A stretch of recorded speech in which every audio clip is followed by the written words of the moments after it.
दर्शनम् मन्दहासरुचिराननाम्बुजम् पूजितं सुरनरोत्तमेरमुदा धर्मनन्दनमहं विचिन्तये।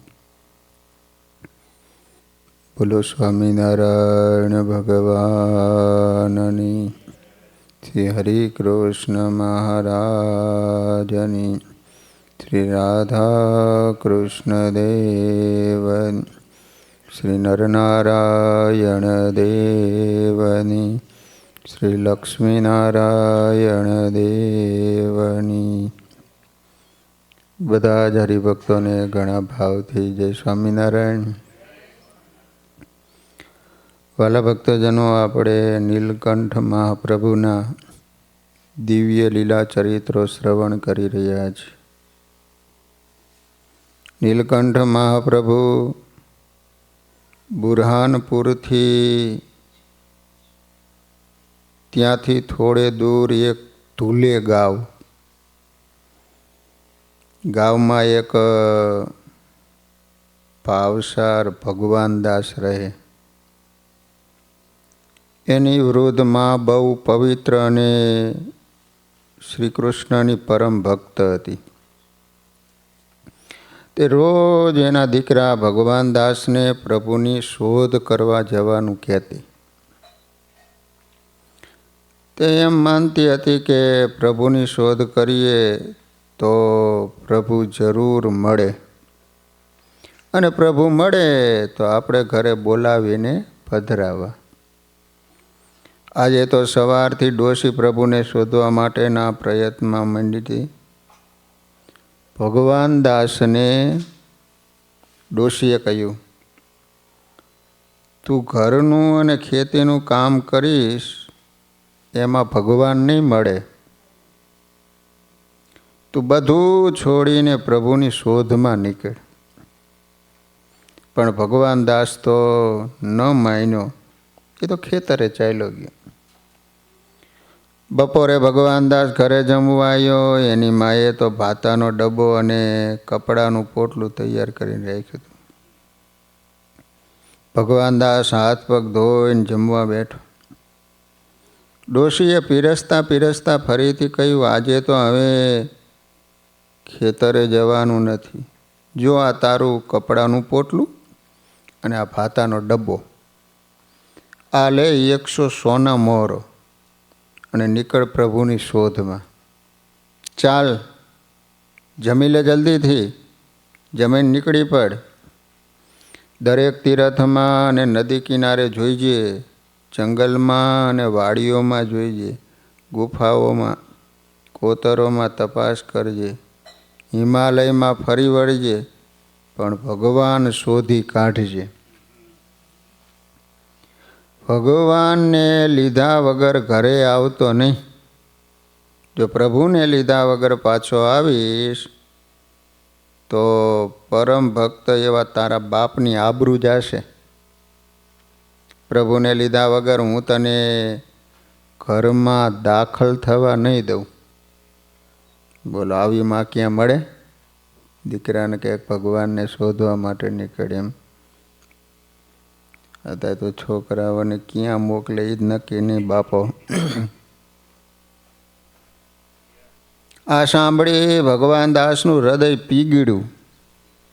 એને કહ્યું, હા માં, આજે હું પ્રભુની શોધમાં જરૂર જઈશ, પણ મારે પ્રભુને ખોડવા કેવી રીતે? પ્રભુ સાક્ષાત મળે પણ મારે ઓળખવા કેવી રીતે? ડોશીમાં તરત બોલ્યા, એમાં શી મોટી વાત? પ્રભુના 2 ચરણમાં કુલ મળીને 16 ચિહ્નો હોય। ડાબા ચરણમાં 7 ચિહ્નો અને જમણા ચરણમાં 9 ચિહ્નો હોય। પ્રભુને પડછાયો ન હોય। રાતે અંધારામાં પ્રભુ આગળ દીવો કરીએ અને દીવાનું તેજ એના શરીરમાંથી આર પાર નીકળે તો સમજવું સાક્ષાત ભગવાન છે। એમને છોડવા નહીં, વિનંતી કરી, સમજાવી, પ્રાર્થના કરી, પ્રસન્ન કરી અને આપણા ઘરે લઈ આવવા. આ બધો સંવાદ સાંભળી ભગવાન દાસની પત્ની બોલી, તમે તો પ્રભુને શોધવા ચાલ્યા, મારા પ્રભુ તો તમે જ છો. તમને આખી જિંદગી સુધી પ્રભુનો પત્તો જ લાગે નહીં, તો મારે તો તમારી વાટ જોયા જ કરવાની ને. ડોશીમાં હસી પડ્યા. ડોશીમાં કે ગાંડી, ચિંતા શું કામ કરે છે? આપણી શ્રદ્ધા હશે તો 15 દિવસમાં પ્રભુ મળી જશે. ભગવાનનું ભજન કર કે તારો ધણી અને ધણીનોય ધણી ભગવાન આપણને જલ્દી મળી જાય. ભગવાન દાસ પણ જુસ્સામાં આવી ગયો ને બોલ્યો, હા હા પ્રભુ જરૂર મળશે. જો આપણી માને કેટલો ભાવ છે. એમનો ભાવ સાચો હશે, તારું પતિવ્રતાપણું સાચું હશે અને મારી શ્રદ્ધા સાચી હશે તો 15 દિવસમાં પ્રભુ મળી જશે. હું હમણાં જ આવ્યો સમજ, એમ કહી ડોશીમાને પગે લાગીને ભગવાન દાસ ઘરની બહાર નીકળ્યા. ભગવાન દાસે તો આંખો મીચીને ચાલવા માંડ્યું. થોડું ચાલ્યો ત્યાં નદી આવી. સાંજનું ટાણું હતું. સૂરજ દાદા ઢળતા જતા હતા. એને થયું આ નદી પાર કરીને સામે ગામમાં રાતવાસો કરું, કાલે સવારે ફરીથી આગળ ચાલીશ. નદી કિનારે નાવિકને પૈસો આપી ભગવાન દાસ હોડીમાં બેઠો. સઢમાં પવન ભરાયો. પૂરપાટ હોડી સામે કાંઠે ચાલી. થોડી વારમાં ભગવાન દાસ નદીને સામે કાંઠે પહોંચી ગયો. હોડીમાંથી ઉતરી 8-10 ડગલા ચાલ્યો અને ફરી પાછો ઊભો રહ્યો. ભગવાન દાસને થયું અહીં મારે ક્યાં રાત કાઢવી. ત્યાં તો કોઈકે બૂમ પાડી, ભગવાન દાસ અહીં આવો, ઓ ભગવાન દાસ અહીં આવો. ભગવાન દાસ પોતાનું નામ સાંભળી આશ્ચર્યચકિત થઈ ગયો. એ આજુબાજુ જોવા લાગ્યો. ત્યાં તો એની નજર પીપળાના વૃક્ષ નીચે બેઠેલા બાલ યોગી નીલકંઠ પ્રભુ પર પડી. નીલકંઠ વર્ણીએ ફરીથી ભગવાન દાસને નામ દઈને બોલાવ્યા. આથી ભગવાન દાસ નવાઈ પામીને એની પાસે ગયો. નીલકંઠ વર્ણીને નમન કરી ભગવાન દાસ એમની પાસે જઈને બેઠો ને એને થયું આ બાળ યોગી નક્કી ચમત્કારી જણાય. એમને મારું નામ ક્યાંથી આવડ્યું, મને ઓળખ્યો કેવી રીતે? આમ વિચારે છે ને ત્યાં તો નીલકંઠ વર્ણીએ કહ્યું, ભાઈ ભગવાન દાસ, મેં તો તમને મારા પગમાં કાંટો વાગ્યો છે કાઢવા માટે બોલાવ્યા છે. કાંટો કાઢી આપો તો બહુ સારું, જરા પીડા ઓછી થાય, બહુ સારું. એમ કહી ભગવાન દાસ નીલકંઠ વર્ણીની સામે બેઠો. નીલકંઠ વર્ણીએ જબડો પગ લાંબો કરી ભગવાન દાસના ખોડામાં મૂક્યો. કાંટો કાઢવા જ્યાં ચરણ ઊંચો કરીને જોયું ત્યાં તો ભગવાન દાસને રાતા ચોળ પગમાં 9 ચિહ્નો દેખાયા. ઉર્ધ્વરેખા, અષ્ટકોણ, સ્વસ્તિક, જાંબુ, જવ, વજ્ર, અંકુશ, કેતુ અને પદ્મ, એમ 9 ચિહ્નો દેખાય, પણ કાંટો ન દેખાય. ભગવાન દાસ તો આ ચિહ્નો જોઈને આનંદિત થઈ ગયો ને એને કહે, પ્રભુ કાંટો બીજા પગમાં લાગે છે, આમાં નથી. આથી નીલકંઠ વર્ણીએ ડાબો પગ લાંબો કરીને એના ખોળામાં મૂક્યો. ભગવાન દાસે જોયું તો ડાબા પગમાં બાકીના 7 ચિહ્નો હતા: ત્રિકોણ, કળશ, ગોપદ, ધનુષ, મીન, અર્ધચંદ્ર અને વ્યોમ. તરત એને યાદ આવ્યું. એને પશ્ચિમમાં સૂરજ સામે જોયું, પછી પૂર્વમાં જોયું. એને પોતાનો પડછાયો દેખાય પણ નીલકંઠ પ્રભુનો દેખાય નહીં. એ તો અતિશય રાજી થઈ ગયો.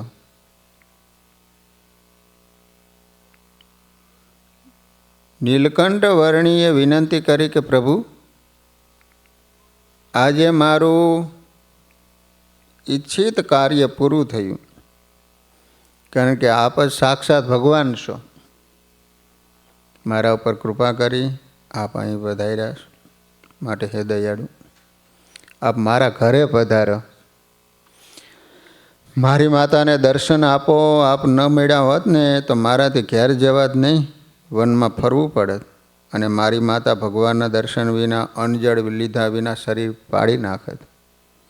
મને સ્ત્રી હત્યા લાગત, એનાથી આપ મને ઉગાર્યો. આપે મારા ઉપર બહુ દયા કરી. ઘેર પધારી મારી માતાને દર્શન આપશો ને ત્યારે જ અન્નજળ લેશે. લો, મોતની અણી સુધી પહોંચો નહીં ત્યાં સુધી ભગવાન મળે નહીં. આપણે તો 3 ટાણા ખાઈને જલસા કરવા છે ને ભગવાન મળે રાહ જુઓ. ભગવાન દાસની પ્રાર્થના સાંભળી હોડીમાં બેસી નીલકંઠ પ્રભુ એની સાથે એને ઘરે ગયા. મોડી રાતે ઘરે પહોંચ્યા. ભગવાન દાસે બારણું ખખડાવ્યું. ડોશીમાં દરવાજો ખુલ્લો આવ્યા. સાથે ભગવાન દાસની પત્ની પણ કોણ છે એ જોવા દીવો લઈને દરવાજે આવ્યો. દરવાજો ખોલ્યો. બંનેના આશ્ચર્યનો પાર ન રહ્યો. દીવાનો પ્રકાશ નીલકંઠ વર્ણિના શરીરમાંથી આર પાર નીકળી જતો હતો. ડોશીમાં તો રાજી રાજી થઈ ગયા. એમનો આનંદ સમાતો નહોતો. રાતે ને રાતે ભગવાનદાસની પત્નીએ રોટલા બનાવ્યા. રોટલાને દૂધ, માખણને મિશ્રી નીલકંઠ વર્ણીને જમાડ્યા. રાત આખી નીલકંઠ વર્ણીની સેવા કરી. પરોઢિયું થયું તરત ડોશી તો ગામમાં ઘરે ઘરે વધામણી આપી આવી કે મારા ઘરે સાક્ષાત ભગવાન પધાર્યા છે, સૌ કોઈ દર્શન કરવા આવજો. લોકો તો બધા શંકા કુશંકા કરતા કોણ આવ્યું છે જોવા ડોશીમાને ઘરે આવ્યા. નીલકંઠ વર્ણીની મૂર્તિ જોતા જ બધાને પ્રભુના સ્વરૂપમાં ભગવાનપણાનું હા પડી ગયું. માટે સૌ નીલકંઠ વર્ણી પાસે બેઠા. પ્રભુએ સૌને ઉપદેશ દીધો. છેલ્લે ચતુર્ભુજ નારાયણ સ્વરૂપે દર્શન દીધું. સૌને નીલકંઠ વર્ણી 4 હાથવાળા ભગવાન નારાયણ સ્વરૂપે દેખાય. એક હાથમાં શંખ, બીજા હાથમાં ગદા, ત્રીજા હાથમાં ચક્ર, ચોથામાં પદ્મ ધારણ કરેલા દેખાય. બધા ગ્રામવાસીઓ નીલકંઠ પ્રભુના ચરણોમાં નમી પડ્યા. નીલકંઠ વર્ણી ડોશીમાના ઘરે 2 દિવસ રહ્યા. પછી નીલકંઠ વર્ણીએ આશીર્વાદ આપ્યા. તમારા ત્રણેયનો દેહ થોડા દિવસમાં પડી જશે. તમે ત્રણેયને નવો જન્મ મળશે. ઉત્તર ગુજરાતમાં દંઢાવ્ય પ્રદેશમાં વડનગર ગામ છે. ત્યાં ઝુમ્મખરામ ભાવસાર તરીકે તમારો જન્મ થશે. ત્યાં આગળ થોડા વર્ષો પછી હું તમને મળીશ. મારો દ્રઢ આશ્રય કરી તમને અક્ષરધામને પામશો. આમ કહી એને ઘેર 3 દિવસ રોકાય. ત્યાંથી માલેગાંવ તરફ ચાલી નીકળ્યા. ધુલિયા, ધુલે ગાવ કહેવાય. વાલા ભક્તજનો, પછી તો નીલકંઠ વર્ણીએ આશીર્વાદ આપ્યા અને પછી વિસનગરમાં ઝુમ્મખરામના ભાઈ મુગટરામને ભગવાનનો ભેટો થયો. આપણે ઉત્તર ગુજરાતની ચરિત્રો જે સાંભળતા હતા એમાં ઝુમ્મખરામની વાત આવી હતી. મહારાજે વડતાલમાં હોટી મારી કે વગર વાંકે હોટી કેમ મારી?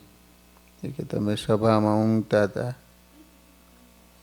પછી કહે છે કે તમે ઠીઠકિયારના હતા. એ બધી ભગવાને વાત કરી હતી.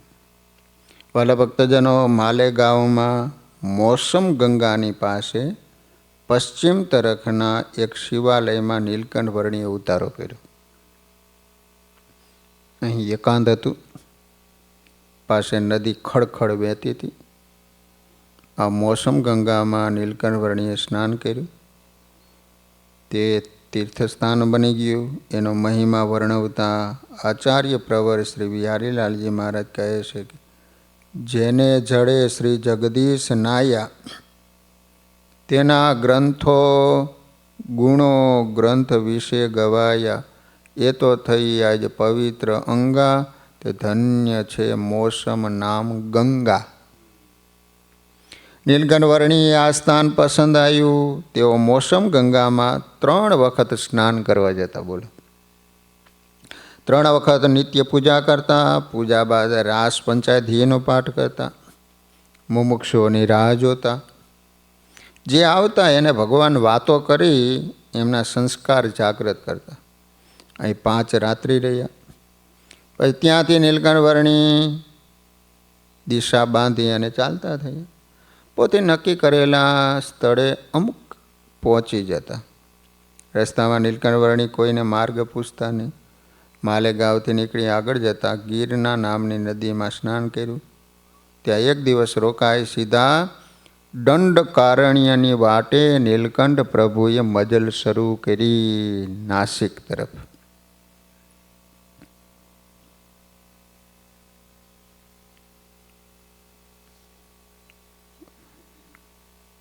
વાલા ભક્તજનો, હવે માલેગાંવ મહારાષ્ટ્રનો પશ્ચિમ ઉત્તર ભાગ, ગુજરાત અને મધ્યપ્રદેશ વચ્ચે આવેલા સોનગઢથી બુરાનપુર વચ્ચેનો મહારાષ્ટ્રનો ઉત્તર પ્રદેશ ખાનદેશ તરીકે ઓળખાય છે.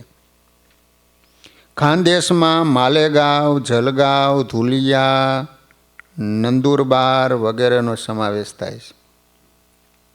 પૂર્વે અહીં આહીરો ગોપાલકોની વસ્તુ વધુ હતી.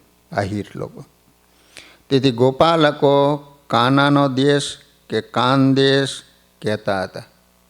તે પરથી અપભ્રંશ થઈ અને કાનદેશને બદલે ખાનદેશ થઈ ગયો. મુસ્લિમ શાસન દરમિયાન કોઈ ખાન સાહેબનું અહીં મથક હતું, એથી પણ ખાનદેશ નામ પડ્યું હોવાનું કહેવાય છે. ઋગ્વેદની અંદર આ પ્રદેશને ઋષિક દેશ કહ્યો છે. અગમ્ય ઋષિ અને કર્ણ મુનિનો આશ્રમ આ જ પ્રાંતમાં હોવાથી પૌરાણિક માન્યતા છે. 40 ગાંવ પાસે વાલઝરી નામે વાલ્મીકીનો આશ્રમ હોવાની લોકોની શ્રદ્ધા છે. ભક્તરાજ જ્ઞાનેશ્વર, તુકારામ, નામદેવ જેવા ભક્તોની જન્મભૂમિ મહારાષ્ટ્રમાં ભક્તિ અને સત્સંગના આંદોલનનો આજે અનુભવાય છે. આવા અનેક ભક્તોની શુદ્ધિ, ભક્તિનું દિવ્ય ફળ આપવા માટે પૂર્ણ પુરુષોત્તમ સ્વામિનારાયણ ભગવાન નીલકંઠ વર્ણી સ્વરૂપે આજથી 200 વર્ષ પૂર્વે મહારાષ્ટ્રના આ ખાનદેશ પ્રદેશને પાવન કર્યો હતો. કરુણા કરીને તેઓ આ પ્રદેશમાં પધાર્યા ત્યારથી સ્વામિનારાયણીય સત્સંગના પરગણ અહીં મંડાયા હતા. ભગવાન શ્રી સ્વામિનારાયણ તેમજ આચાર્ય શ્રીઓ, નંદસંતો તેમજ ત્યાર પછીની પરંપરાની દિવ્ય દ્રષ્ટિ આજ પર્યંત ખાનદેશના ભક્તો ઉપર રહી સંપ્રદાયના ગ્રંથોમાં ખાનદેશના અનેક પ્રસંગો પ્રકાશિત થઈ ચૂક્યા છે. ઇતિહાસ પૃષ્ઠો પર નજર કરતા ખાનદેશમાં શ્રી સ્વામિનારાયણીય સત્સંગની એક અનોખી ખુમારીના દર્શન થાય. ખાનદેશી ભક્તોનું સમર્પણ, એમની ભક્તિ નિષ્ઠા, શુદ્ધ ઉપાસનાની સમજણ વગેરે અનેક પાસાઓ સંપ્રદાયના ઇતિહાસના અમર પ્રેરણા પૃષ્ઠો બની રહ્યા છે. વાલા ભક્તજનો, નીલકંઠ મહાપ્રભુએ ફક્ત 11 વર્ષની ઉંમરે ઘરનો ત્યાગ કરી અખિલ ભારતની પદયાત્રા કરતા 17 વર્ષની ઉંમરે મહારાષ્ટ્રમાં બાળ યોગી નીલકંઠ વર્ણી સ્વરૂપે પધાર્યા હતા. 17 વર્ષની ઉંમર હતી. વાલા ભક્તજનો, સમય જતાં નીલકંઠ વર્ણીની સ્મૃતિ રૂપે માલેગાંવમાં મંદિરની જરૂરિયાત જણાતા વડતાલના સદગુરુ નારાયણ મુનિદાસજી સ્વામીએ ઉગમણા બારનું બંગલા ઘાટનું મંદિર બંધાયું. એમાં સંવંત 1976 વૈશાખ વદ 5 રોજ આચાર્ય શ્રી પ્રતિ પ્રસાદજી મહારાજના વરદ હસ્તે હરિકૃષ્ણ મહારાજ તથા લક્ષ્મીનારાયણ દેવના સ્વરૂપોની પ્રતિષ્ઠા કરવામાં આવી. વાલા ભક્તજનો, અમદાવાદથી વાહન માર્ગે માલેગાંવ 495 કિલોમીટર થાય. અમદાવાદ, વડોદરા, સુરત, નવસારી, ગણદેવી, વાંસદા થઈ અને માલેગાંવ વાહન માર્ગે પહોંચી શકે.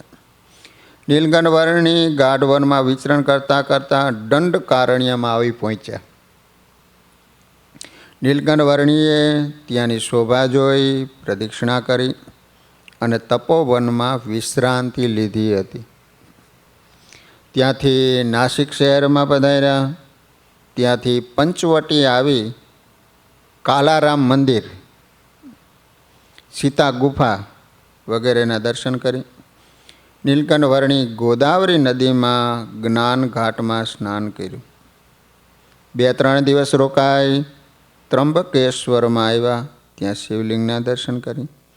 કુશાવર્ત તીર્થકૃષમાં સ્નાન કર્યું. તીર્થકુંડ હે. ત્યાંના સેવકોએ બાલયોગીને પ્રવીણ જાણ્યા. નીલકંઠ વર્ણીએ પોતાનું અલૌકિક આશ્ચર્યકારી સામર્થ્ય જણાવી. એમનો પ્રેમ સંપાદન કર્યો. મુમુક્ષુજનોને જ્ઞાન ઉપદેશ કરી નિયમ આપ્યો. પછી બ્રહ્મગીરી પર્વત ઉપર ગયા. ત્યાં પર્વત છે, ત્યાં ગોદાવરી જ્યાં નદી નીકળે તે સ્થાન જોયું. પછી ત્યાંથી નીચે ઉતરી આગળ નીકળી ગયા.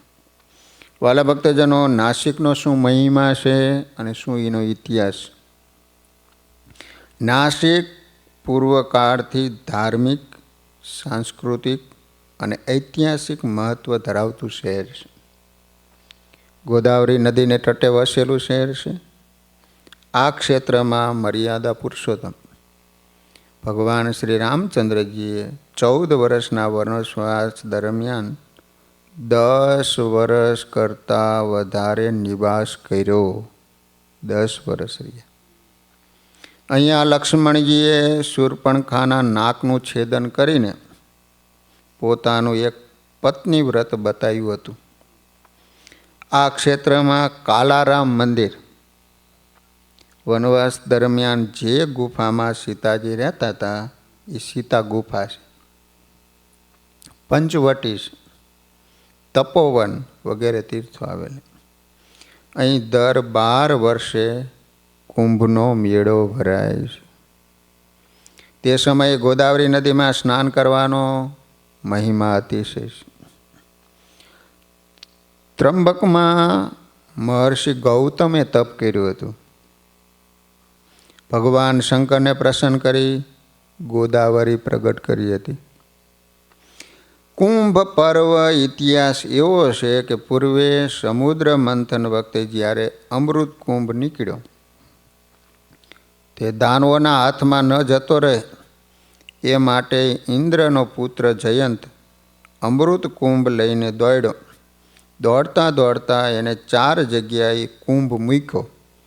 તેમાંથી ત્યાં અમૃત બિંદુ ઢળ્યા એટલે 4 જગ્યાએ કુંભ મેળો ઉજવવામાં આવે છે.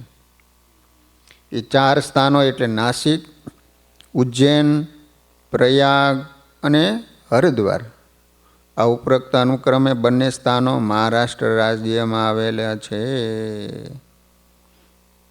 વાલા ભક્તજનો, ગોદાવરી સ્નાન, કુંભ પર્વનું તીર્થસ્થાન, શ્રી રામચંદ્રજીના વનવાસનું નિવાસ સ્થાન પંચવટી છે, સીતા ગુફા છે, કાલારામ મંદિર છે, ગોરારામ મંદિર છે અને સ્વામિનારાયણ ભગવાનનું મંદિર તપોવનમાં છે તથા મુક્તિધામ પણ છે.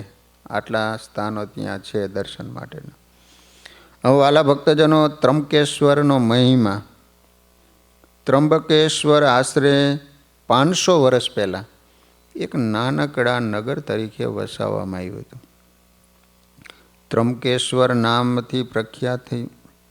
આ નગર દરિયાના તળથી 3000 ફૂટની ઊંચાઈ આવેલું છે. નાના સાહેબ પેશવાએ ઈસવીસન 1755 1876ના સમયકાળમાં ત્રંબકેશ્વર શિવજીનું મંદિર પથ્થરથી બનાવેલું છે. આ મંદિરનો વિસ્તાર પૂર્વ અને પશ્ચિમમાં 270 ફૂટ અને દક્ષિણમાં 217 ફૂટ છે. મંદિર મંત્રાકાર રૂપમાં પૂર્વાભિમુખ બનેલું છે. મંદિરની ચારે બાજુ પથ્થરની દિવાલો છે. મંદિરના 5 દ્વાર છે. મંદિરની રચનામાં પોલાદ જેવી સમતળતા અને ચિકાસ છે. મંદિરના ગુંબજ પર 5 સુવર્ણ કળશ છે. તેમજ એની ધજા પણ પંચધાતુની બનેલી છે.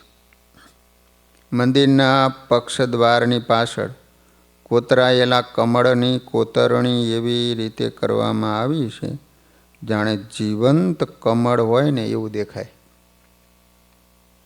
ત્રંબકેશ્વર એ 12 જ્યોતિર્લિંગમાંનું એક છે. હાલ ત્રંબકેશ્વરના શિવલિંગ ઉપર વિરાજમાન બ્રહ્મા, વિષ્ણુ, મહેશના દર્શન થાય છે. એક કળશ પાણી હમાઈ જાય એટલો મોટો ખાડો શિવલિંગની નીચે છે, જ્યાં અંગૂઠાના આકારના બ્રહ્મા, વિષ્ણુ અને મહેશ બિરાજમાન છે. અંગૂઠા જોડે અહીંયાથી બ્રહ્મગીરી પર્વત પર જવાય છે, જે ગોદાવરી નદીનું ઉદ્ગમ સ્થાન છે. ગૌતમ ઋષિએ કુશદર્ભથી ગોદાવરીના પ્રવાહને રોક્યો હતો, તેથી એને કુશાવર્ત તીર્થ કહે છે.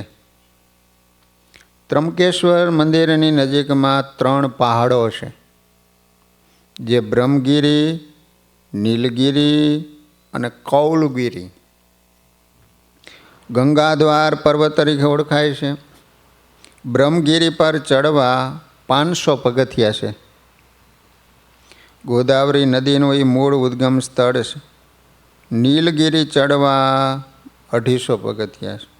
ગંગાદ્વાર પર્વત ચડવા 750 પગથિયા છે. આ પર્વત પર ગોદાવરી ગંગાનું મંદિર છે. એમાં મૂર્તિના ચરણ પાસે પાતાળમાંથી ટીપે ટીપે પાણી આવે છે, જેનો નજીકના કુંડમાં સંગ્રહ કરવામાં આવે. ભગવાન સ્વામિનારાયણ નીલકંઠ વર્ણી સ્વરૂપે પધારી નાસિક ત્રંબકેશ્વરને તીર્થને પોતાના પદ રેણોથી પાવનકારી બનાવ્યું છે. ભગવાન શ્રી હરિના ગુરુ એવા રામાનંદ સ્વામી પણ ઘરનો ત્યાગ કરીને તીર્થાટન કરતાં કરતાં અહીં પધાર્યા હતા.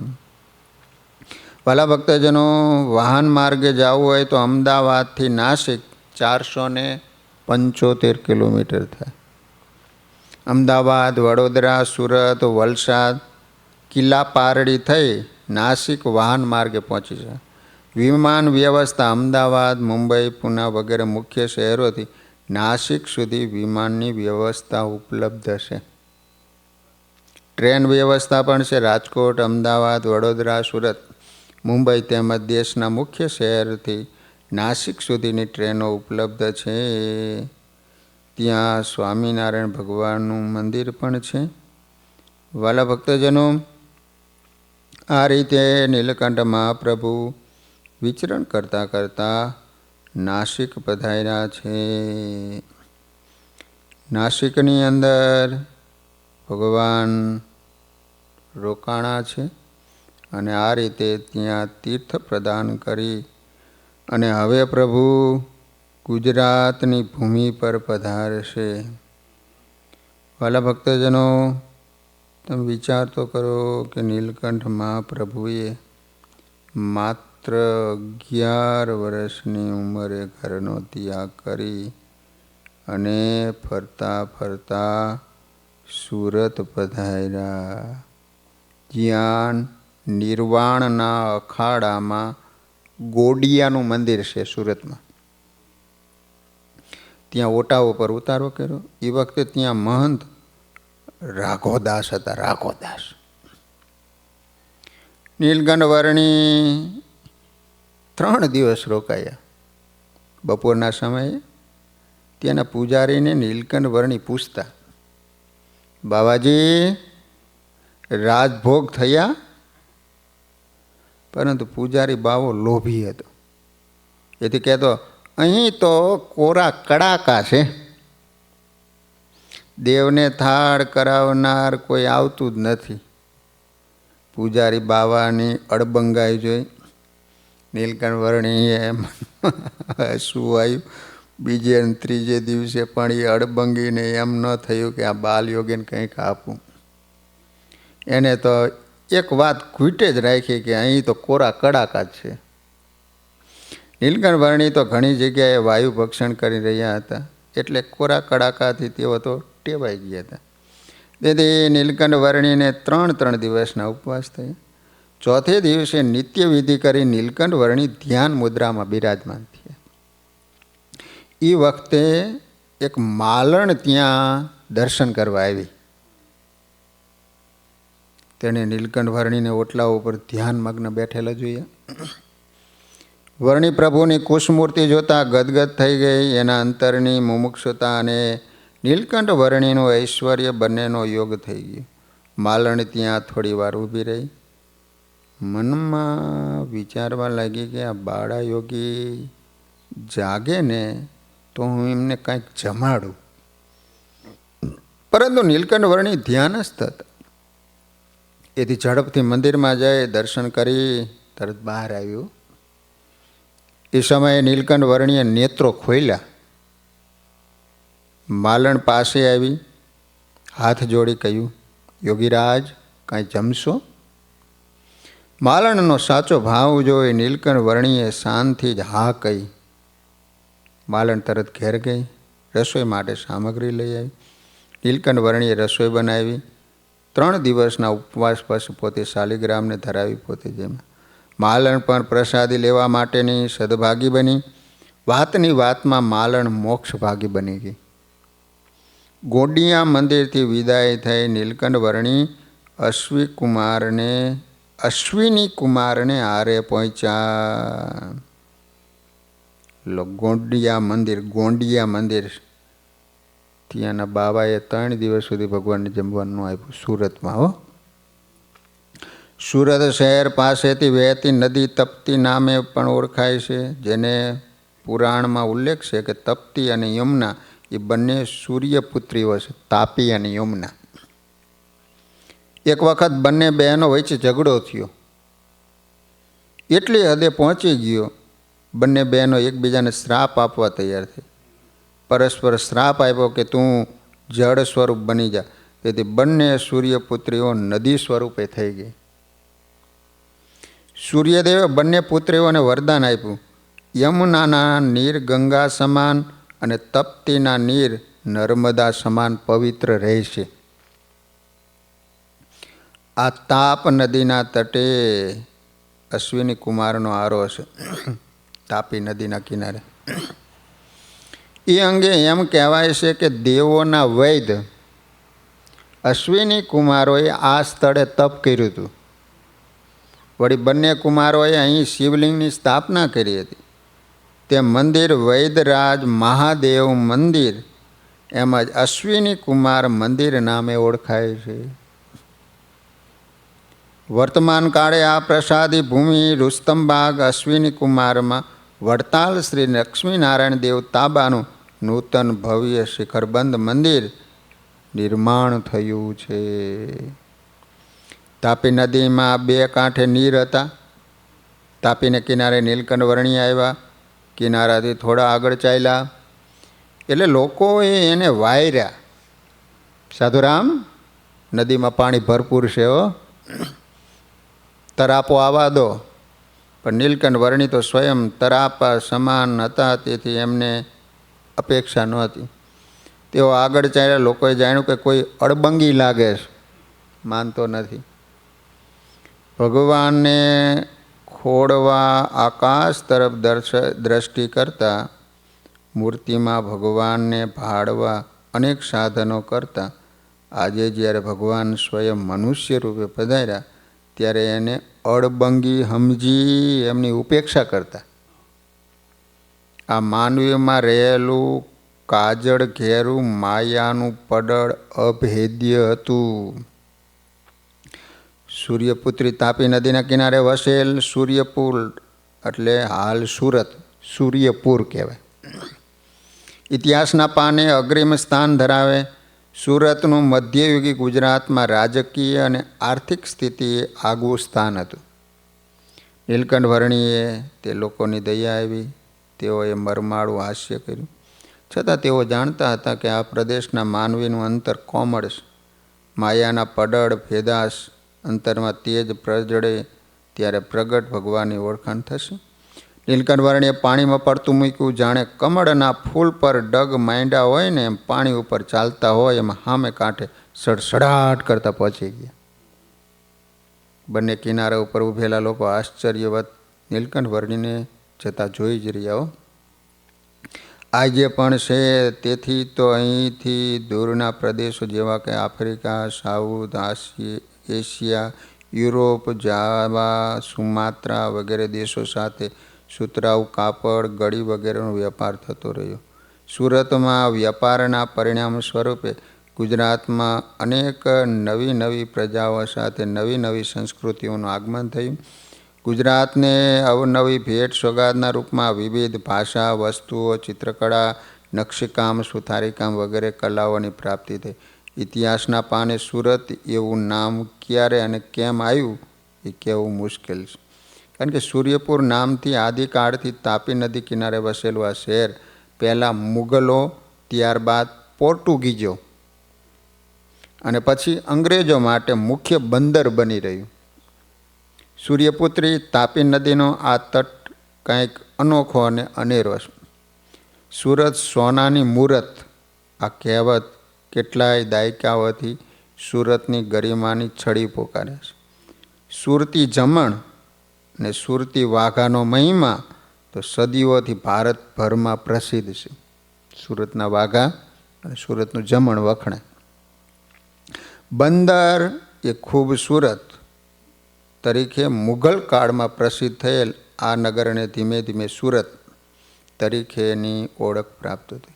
એનું કારણ નદીને કાંઠે વસેલા આ શહેરનું સૌંદર્ય જ એ હતું. પરંતુ અહીંના વેપાર ધંધાની ખૂબસૂરતી પણ કારણભૂત હતી. પરંતુ સદીઓથી સુરતની ખરી ખૂબસૂરતી તો અહીં સદા ફરફરતી ધર્મની ધજાઓમાં અનુભવાતી રહી. ધર્મપ્રેમી સુરતની જનતાને કારણે અહીં 12 મહિના ધર્મની જ્યોત જલતી રહે છે. સુરત એટલે કે આ સૂર્યપુરના સીમાડે વહેતી સૂર્યપુત્રી તાપી નદીના વહેણ કેટલી ધર્મગ્રાથાઓ લઈને વહે. મહાભારત યુગમાં યોગેશ્વર શ્રીકૃષ્ણ અહીં પગલાં પાડ્યા હતા એવી આધ્યાત્મિક કથાઓથી લઈ અનેક મહાપુરુષો સુધીનો ઇતિહાસ કથાઓ એમાં ગૂંથાય છે. એવા ધર્મ પ્રેમીથી સિંચાયેલી આ સુરતની ધરતીની સીમાએ સન 1799માં સ્વામિનારાયણ ભગવાને પ્રથમ વખત ચરણ મૂક્યા.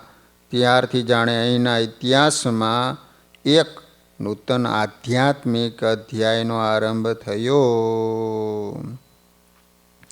તો વાલા ભક્તજનો, હવે સુરતમાં બીજા જે ચરિત્રો કાલે શ્રવણ કરીશું. સહજાનંદ સ્વામી મહારાજ.